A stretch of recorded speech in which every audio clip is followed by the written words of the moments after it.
Hello and welcome to my latest review of LEGO set number 76224, Batmobile Batman vs. the Joker Chase from August 2023. This set has 438 pieces, 2 minifigures, and it retails for, what am I trying to say, $48 in the US. And yeah, that's what I bought it for plus tax, so that's not good, but we'll get into that later. Starting off with our first minifigure here, this is the Batman figure. It is intended to represent Michael Keaton's Batman from the 1989 film.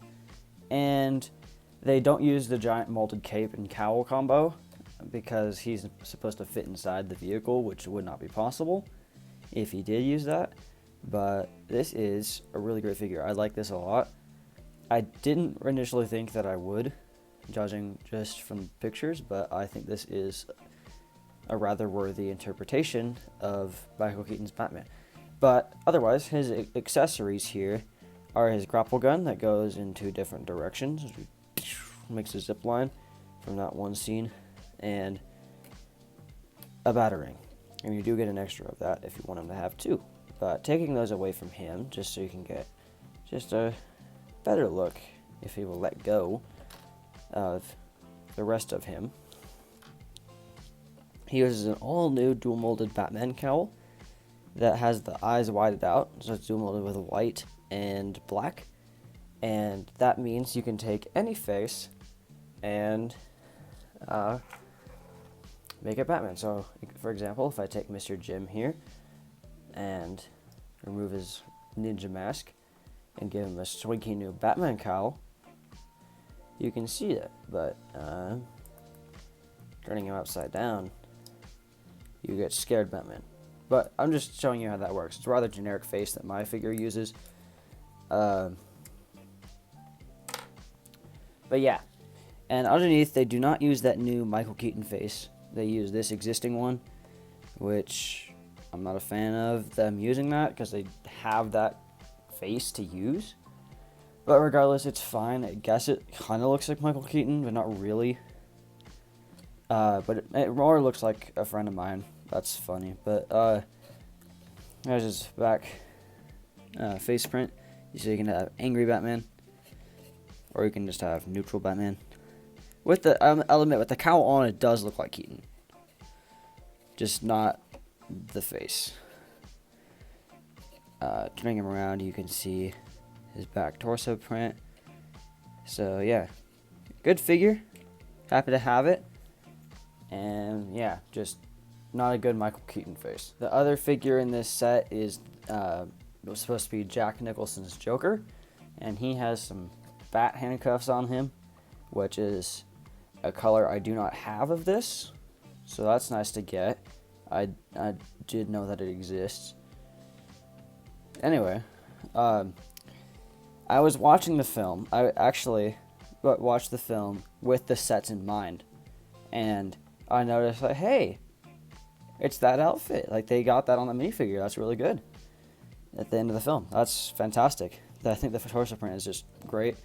The use of the Peter Venkman hair in this green color is all new, similar to the DC CMF. Only that was like a lime green. This is just regular green, and it works really well for him.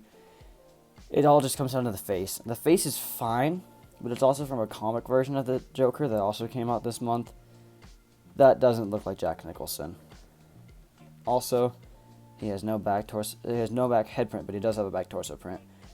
And something interesting about this set that I find really weird is that around, I want to say June 2023, it might even be May, but I don't know for sure, they changed the minifigure head mold to have those 2 air holes in it, and that's present with all the new faces.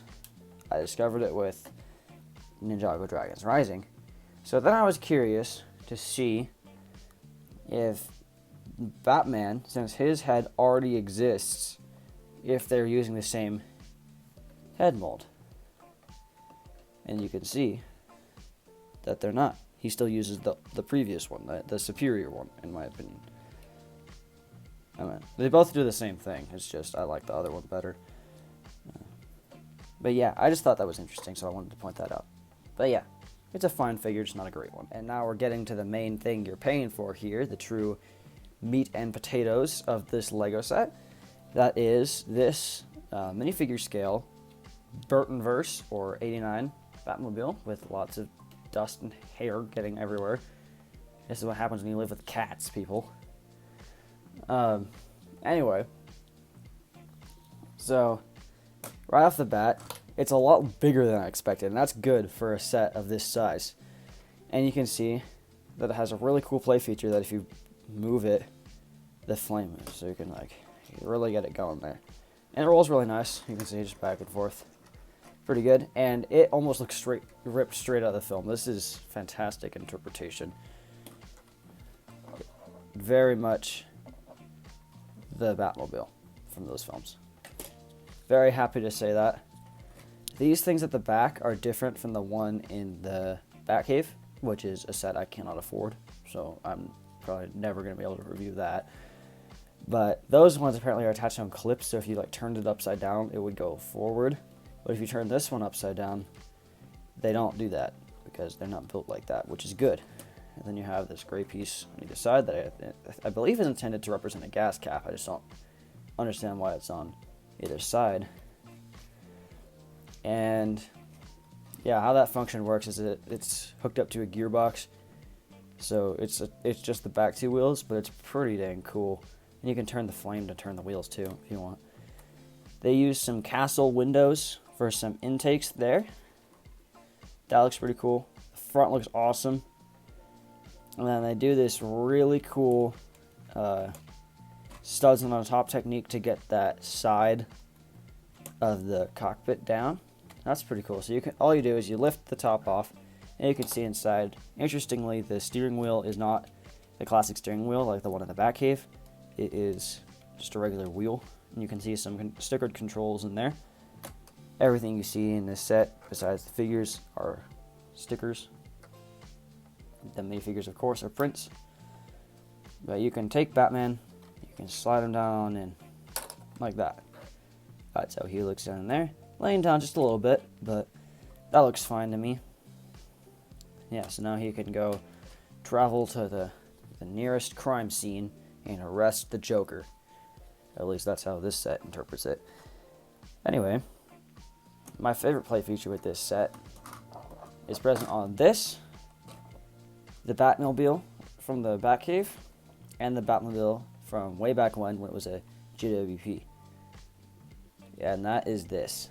Turn this knob. That is asymmetrical, but that's fine. I can get past it. It's really just no other way to do this. It was awesome play feature. It's so cool. Like, it pops these two plates off of the top. They're each attached with only one stud. You can see that there. They attach over those gray pieces, just like this.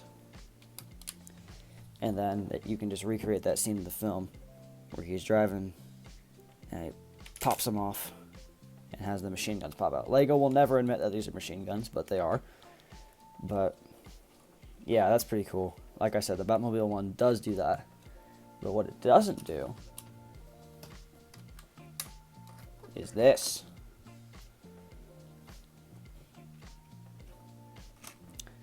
Trunk space. And so it's designed to fit the grapple gun, as well as the harpoon piece, the batarang, and the handcuffs. They all fit in there. You just cram them on in. They fit better than that. There's like a specific way that the instructions have you do it that works really well, but you can do it pretty much any way you want. You just close it up. That, of course, is a sticker, and I think that's fantastic. Now, one of the biggest issues I have with this set is the colors on the inside. A lot of it's hidden away, but a lot of it isn't. You can see some orange and red in there. That doesn't make sense. I don't like that.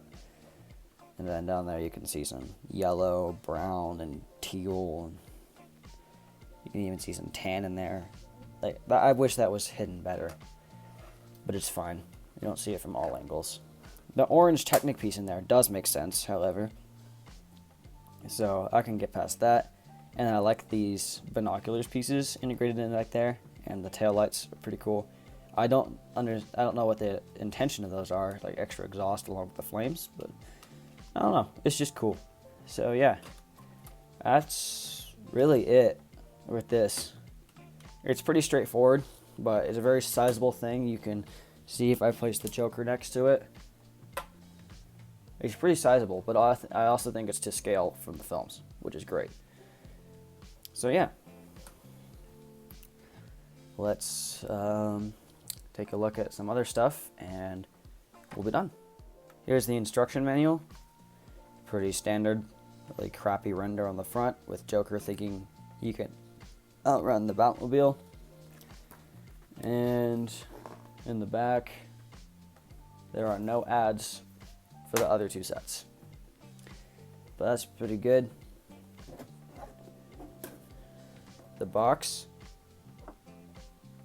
it's pretty cool. I like that 89 emblem there, as well as the DC symbol. And you have the figures down there. This box design is pretty cool. You have a really cool Batman pose there, and then just flipping it around.